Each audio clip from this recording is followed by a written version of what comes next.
د افغانستان په 13 ولایتونو کې د ورښتونو او سیلابونو وړاندوینه شوې. د افغان نیوز قدرمن لیدونکو په مکړې د نن ورځې تازه او مهم خبر ته. د افغانستان د هوا پیژندنې اداره په یو شمېر ولایتونو کې د واورې د ورېدو او د تیز ورښت له کبله د سیلابونو د راوتلو اټکل کړی.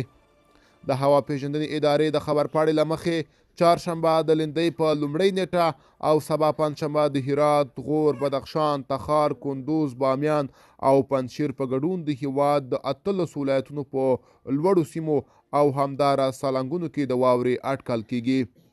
بیان زیاتوي چې د هیواد په بیلابیلو ولایتونو کې له 10 څخه نیولې تر 15 ملي مترو پورې د ورښتونو او د سیلابونو د راوتلو احتمال هم شته. په افغانستان کې د پرمختللو عامه تاسیساتو د نشتوالي له کبله ډیر وخت له ورښتو وروسته سیلابونه راوځي چې سږکال او په تیرو کلونو کې خلکو ته مالی او ځاني زیانونه هم اړولي دي.